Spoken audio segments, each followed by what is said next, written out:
Hello friends, welcome to my YouTube channel. Friends, आज के इस वीडियो में सीडीपी प्रीवियस ईयर के 20 महत्वपूर्ण प्रश्नों को कराया जाएगा। तो फ्रेंड्स, आप लोग वीडियो पर कंटिन्यू बने रहिएगा। आने वाला फ्रेंड्स जो सीटेट एग्ज़ाम जनवरी 2025 में होगा, तो ये सारे क्वेश्चन फ्रेंड्स बहुत ही महत्वपूर्ण होने वाले हैं। तो आप लोग वीडियो को बिना स्किप किए हुए देखिएगा। तो देखिएगा फ्रेंड्स कि पहला क्वेश्चन इसमें देखिएगा 51 नंबर यानी क्वेश्चन है कि किस मनोवैज्ञानिक के अनुसार विकास एक सतत और धीमी प्रक्रिया है। ये देखिए, तो किस मनोवैज्ञानिक के अनुसार विकास जो है एक सतत और धीमी प्रक्रिया है, पूछा गया है। तो देखिएगा, कार्ल सनिक के अनुसार है, पियाजे के अनुसार है, स्किनर के अनुसार है या हरलाक के अनुसार है। तो पूछा क्या गया है क्वेश्चन में कि किस मनोवैज्ञानिक के अनुसार विकास एक सतत एवं धीमी प्रक्रिया है। तो ये जो है स्किनर के अनुसार जो है विकास जो है एक सतत एवं धीमी प्रक्रिया है। तो सही उत्तर इसका हो जाएगा ऑप्शन नंबर सी, स्किनर के अनुसार।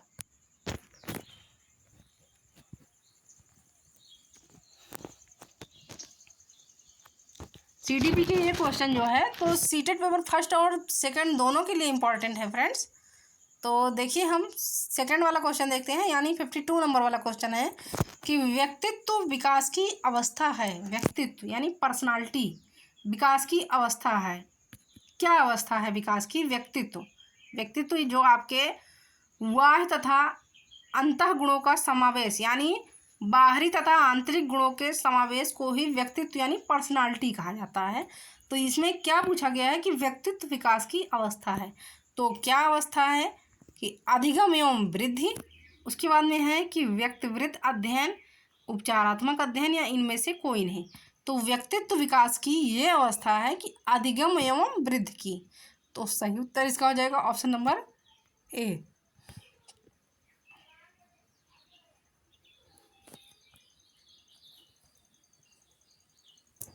अब नेक्स्ट क्वेश्चन देखिएगा कि विकास में वृद्धि से तात्पर्य है। तो विकास में वृद्धि से क्या तात्पर्य है कि ज्ञान में वृद्धि, उसके बाद में है संवेग में वृद्धि, या वजन में वृद्धि, या आकार, सोच, समझ एवं कौशलों में वृद्धि। तो देखिए फ्रेंड्स कि विकास में वृद्धि से तात्पर्य पूछा गया है। तो विकास में वृद्धि से ये तात्पर्य है कि आकार, सोच, समझ, कौशलों में वृद्धि। और आप लोग एक बात और ध्यान रखिएगा कि सीटेट एग्जाम में जितना बड़ा आंसर रहेगा वही पॉजिटिव आंसर रहेगा। एक बात आप लोग ज़रूर ध्यान में रखिएगा कि सबसे बड़ा आंसर सबसे पॉजिटिव आंसर, ठीक है।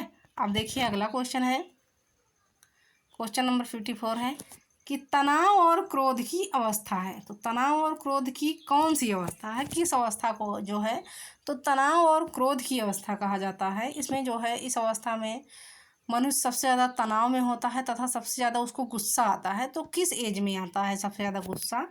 शैशवावस्था में, बाल्यावस्था में, किशोरावस्था में या वृद्धावस्था में? तो तनाव और क्रोध की अवस्था को कहा जाता है किशोरावस्था, यानी एडोलसेंस एज में जो है तो सबसे ज़्यादा तनाव फ्यूचर के प्रति रहता है तथा सबसे ज़्यादा क्रोध भी आता है। तो सही उत्तर इसका हो जाएगा ऑप्शन नंबर सी, किशोरावस्था में।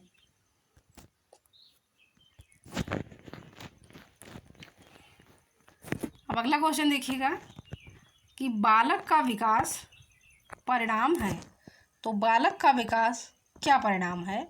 वंशानुक्रम है, वातावरण है, वंशानुक्रम व वातावरण की अंतःक्रिया का है या आर्थिक कारकों का है। तो बालक का विकास परिणाम इसमें पूछा गया है, तो ये है वंशानुक्रम व वातावरण की अंतःक्रिया का।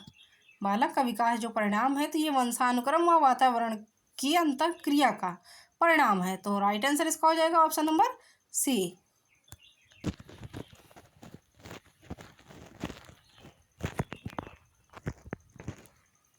अब अगला क्वेश्चन देखिएगा कि शारीरिक विकास का क्षेत्र है। तो शारीरिक विकास का इसमें पूछा गया है क्षेत्र है।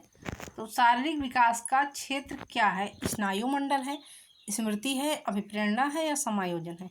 तो शारीरिक विकास का जो क्षेत्र है तो ये है स्नायु मंडल, ये शारीरिक विकास का क्षेत्र है। तो सही उत्तर इसका हो जाएगा ऑप्शन नंबर ए। अब नेक्स्ट देखिएगा कि श्यामपट्ट लिखते समय ब्लैक बोर्ड पर जो है लिखते समय सबसे महत्वपूर्ण क्या है, सबसे इम्पोर्टेंट क्या है, श्याम पट्ट पर जब हम लिखते हैं तो उस समय जो है सबसे इम्पोर्टेंट क्या होना चाहिए, सबसे महत्वपूर्ण क्रिया क्या होनी चाहिए ब्लैक बोर्ड पर लिखते समय। तो देखिए कि क्या होनी चाहिए फ्रेंड्स, कि अच्छी लिखावट होनी चाहिए, लेखन में स्पष्टता होनी चाहिए, या सी है कि बड़े अक्षरों में लिखना चाहिए, तथा डी है कि छोटे अक्षरों में लिखना चाहिए। तो जब हम ब्लैक बोर्ड पर लिखते हैं तो उस समय सबसे महत्वपूर्ण ये होता है कि हमारी लिखावट जो है वो सबसे अच्छी होनी चाहिए। तो लिखावट सबसे अच्छी होनी चाहिए श्याम पट्ट पर लिखते समय। तो राइट आंसर इसका हो जाएगा ऑप्शन नंबर ए।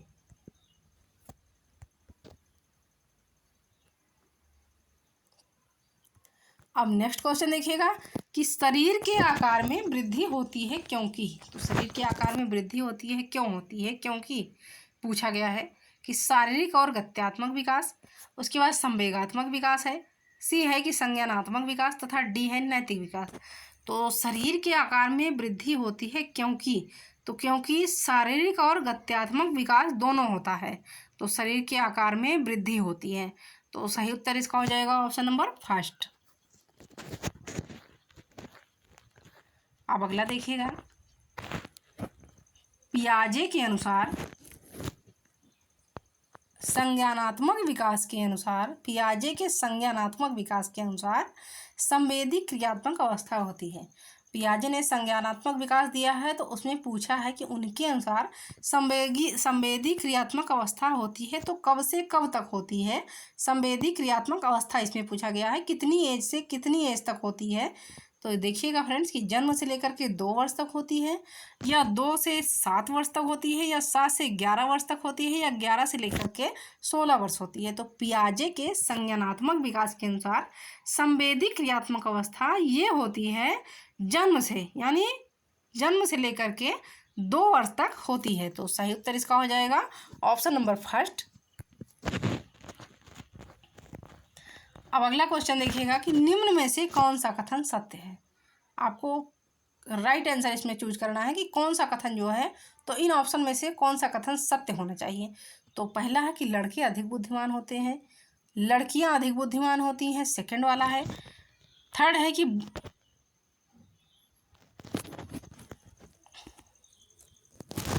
अब थर्ड वाला पॉइंट देखिएगा कि बुद्धि का लिंग से संबंध नहीं है, तथा सी है कि सामान्यतः लड़के लड़कियों से अधिक बुद्धिमान होते हैं। तो देखिए कि लड़के अधिक बुद्धिमान होते हैं ये तो बिल्कुल नहीं होगा, क्योंकि जो है बुद्धि का लिंग से कोई संबंध नहीं होता है। लड़के और लड़कियों में कोई भी बुद्धिमान हो सकता है, ऐसा नहीं है कि सिर्फ लड़के बुद्धिमान होते हैं और ऐसा नहीं है कि सिर्फ लड़कियां ही बुद्धिमान होती हैं। ठीक है, अब देखिए तो इसका सही उत्तर क्या हो जाएगा, ऑप्शन नंबर सी जो है तो ये राइट आंसर हो जाएगा इसका, कि बुद्धि का लिंग से संबंध नहीं होता है। बुद्धि का लिंग से कोई संबंध नहीं होता है, कोई भी बुद्धिमान हो सकता है, लड़के या लड़कियां कोई भी बुद्धिमान हो सकता है। तो जेंडर की इसमें कोई भूमिका नहीं होती है। तो राइट आंसर इसका हो जाएगा ऑप्शन नंबर सी। अब देखिए अगला, परामर्श का उद्देश्य। परामर्श यानी राय देना, इसका क्या उद्देश्य है।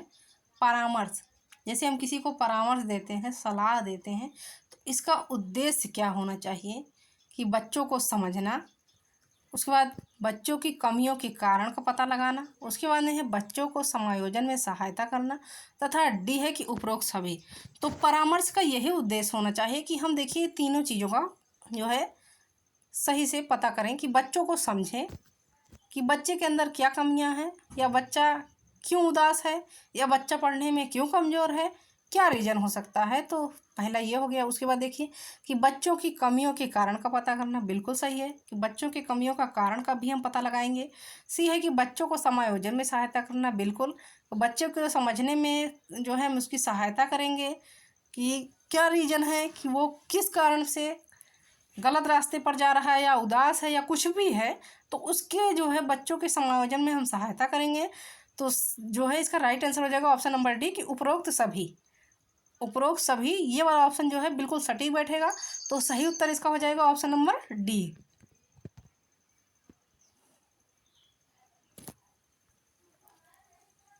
अब नेक्स्ट क्वेश्चन देखिएगा फ्रेंड्स कि बच्चों में नैतिकता की स्थापना के लिए सर्वोत्तम मार्ग है।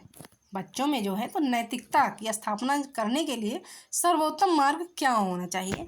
तो उन्हें धार्मिक पुस्तक पढ़ाना, या शिक्षक का आदर्श रूप में व्यवहार करना, या उनके मूल्य शिक्षा पर मूल्यांकन करना, या उन्हें प्रातःकालीन सभा में उपदेश देना। देखिए यहाँ टाइपिंग मिस्टेक है, उपदेश देना दिया गया है, लेकिन ये जो है उपदेश देना हो जाएगा। तो बच्चों में नैतिकता की स्थापना के लिए सर्वोत्तम मार्ग पूछा गया है, क्या होना चाहिए।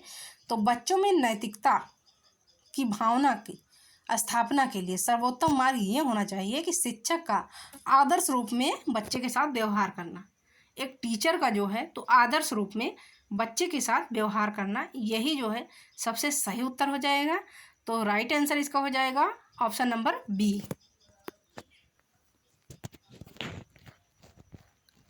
अब अगला क्वेश्चन देखिएगा, क्वेश्चन नंबर 63 है कि शिक्षा में फ्रॉबेल का महत्वपूर्ण योगदान था डॉट डॉट का विकास। तो शिक्षा में फ्रॉबेल का महत्वपूर्ण योगदान था डॉट डॉट का विकास। व्यावसायिक स्कूल, पब्लिक स्कूल, किंडरगार्टन या लैटिन स्कूल। तो शिक्षा में फ्रॉबेल का महत्वपूर्ण योगदान था, तो ये हो जाएगा किंडरगार्टन का विकास। किंडरगार्टन का विकास फ्रॉबेल नहीं दिया है, किंडरगार्टन पद्धति जो है तो ये फ्रॉबेल ने दिया है। तो शिक्षा में फ्रॉबेल का महत्वपूर्ण योगदान था किंडरगार्टन का विकास। तो राइट आंसर इसका हो जाएगा ऑप्शन नंबर सी। अब नेक्स्ट क्वेश्चन देखिएगा कि एक अच्छा अध्यापक विद्यार्थियों के मध्य बढ़ावा देता है।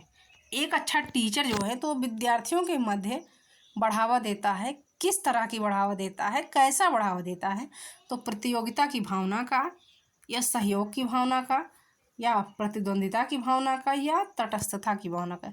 तो जो एक अच्छा टीचर होता है तो वो बच्चों के मध्य बढ़ावा देता है, यानी विद्यार्थियों के मध्य, स्टूडेंट के मध्य बढ़ावा देता है, तो वो बढ़ावा देता है सहयोग की भावना का। तो राइट आंसर इसका हो जाएगा ऑप्शन नंबर बी।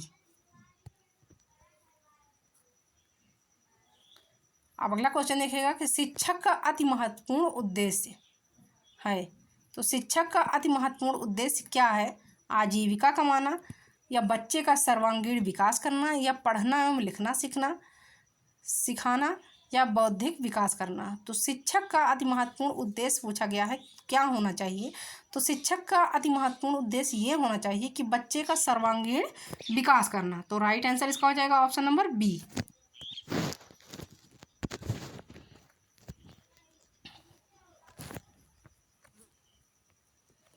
अब अगला क्वेश्चन देखिएगा, डाट डाट तथा डाट डाट की विशिष्ट अन्योन क्रिया का परिणाम विकास के विविध मार्गों और निष्कर्षों के रूप में हो सकते हैं।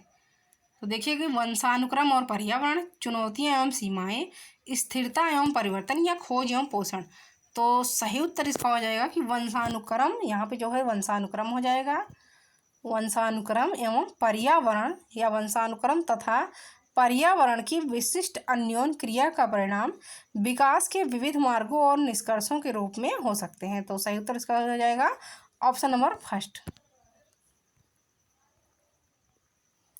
अब नेक्स्ट क्वेश्चन देखिएगा कि भारत सरकार की कंप्यूटर आधारित अधिगम प्रक्रिया के माध्यम से छात्रों को सिखाने के लिए IT स्कूल योजना वर्ष डॉट डॉट में शुरू किया गया। भारत सरकार की जो है कंप्यूटर आधारित अधिगम, मतलब कंप्यूटर पर आधारित सीखने की प्रक्रिया के माध्यम से छात्रों को सिखाने के लिए IT स्कूल योजना तो किस वर्ष शुरू किया गया है, ये पूछा गया क्वेश्चन में।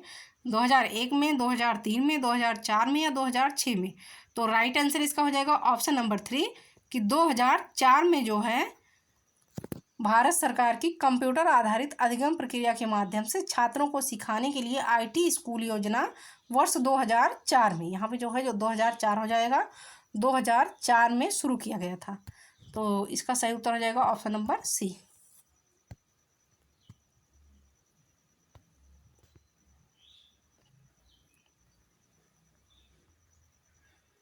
अब नेक्स्ट क्वेश्चन देखिएगा कि 6 से 14 वर्ष के बीच के आयु के बच्चों को एक मौलिक अधिकार के रूप में मुफ्त और अनिवार्य शिक्षा देने के उद्देश्य से सर्व शिक्षा अभियान वर्ष डॉट डॉट में शुरू किया गया था। 6 से लेकर के 14 वर्ष के बीच के आयु के बच्चों को एक मौलिक अधिकार के रूप में, मतलब मौलिक अधिकार के रूप में कि अनिवार्य अधिकार के रूप में, जैसे भारत में जो है मुफ्त में 6 अधिकार आपको प्राप्त हैं, 6 मौलिक अधिकार आपको प्राप्त हैं, तो उन्हीं अधिकारों के रूप में मुफ्त और अनिवार्य शिक्षा देने के उद्देश्य से सर्व शिक्षा अभियान वर्ष डॉट डॉट में शुरू किया गया। कब शुरू किया गया, अब क्वेश्चन में पूछा गया है। तो 1996 में या 1998 में या 2001 में या 2003 में। तो 6 से लेकर के 14 वर्ष के बच्चों को मुफ्त और अनिवार्य शिक्षा देने का उद्देश्य सर्व शिक्षा अभियान यानी, तो ये वर्ष 2001 यानी 2001 में शुरू किया गया। तो राइट आंसर इसका हो जाएगा ऑप्शन नंबर सी। अब अगला क्वेश्चन देखिएगा, स्तरीय गुणवत्तापूर्ण। स्तरीय गुणवत्तापूर्ण यानी क्वालिटी से युक्त शिक्षा के लिए पाठ्यक्रम ढांचा राष्ट्रीय अध्यापक शिक्षा परिषद द्वारा वर्ष डॉट डॉट में निकाला गया था। स्तरीय गुणवत्तापूर्ण शिक्षा के लिए पाठ्यक्रम ढांचा राष्ट्रीय अध्यापक शिक्षा परिषद द्वारा वर्ष, तो 21 वर्ष में निकाला गया था। तो 1990 में, 1992 में, 1998 में या 1996 में। तो ये निकाला गया था वर्ष 1998 में। तो सही उत्तर इसका हो जाएगा ऑप्शन नंबर सी।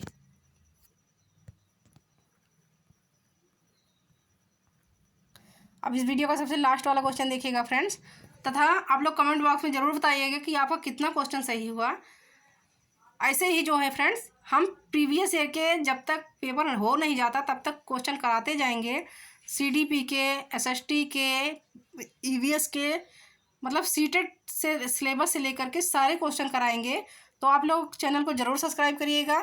सारे क्वेश्चन आपको प्रीवियस ईयर के प्रोवाइड करवाए जाएंगे। तो लास्ट वाला हम क्वेश्चन करा रहे हैं, आप लोग जो है कमेंट बॉक्स में ज़रूर बताइएगा इसका आंसर, क्योंकि इसका आंसर हम नहीं बताएंगे, इसका आंसर आपको बताना होगा। तो देखिए, निम्नलिखित में से कौन सा महत्वपूर्ण प्रभाव शिक्षण की प्रभावकारिता पर निर्भर करती है। अब ऑप्शन देख लीजिएगा कि निम्नलिखित में से कौन सा महत्वपूर्ण प्रभाव शिक्षण की प्रभावकारिता पर निर्भर करती है। तो पहला है कि विद्यालय की संरचना, उसके बाद शिक्षक को विषय की समझ, सी है कि शिक्षक की योग्यता, तथा डी है कि शिक्षक की लिखावट। अब ये आंसर आपको कमेंट बॉक्स में देना होगा। तो आज का वीडियो फ्रेंड्स यहीं तक, अब मिलेंगे अगले वीडियो में। जय श्री कृष्णा। सभी के माता पिता को मेरा प्रणाम। आप लोग पढ़ाई करते रहें, अपना प्रिपरेशन करते रहें। आप देखिए फ्रेंड्स, मिलेंगे अगले वीडियो में, तब तक के लिए जय श्री कृष्णा।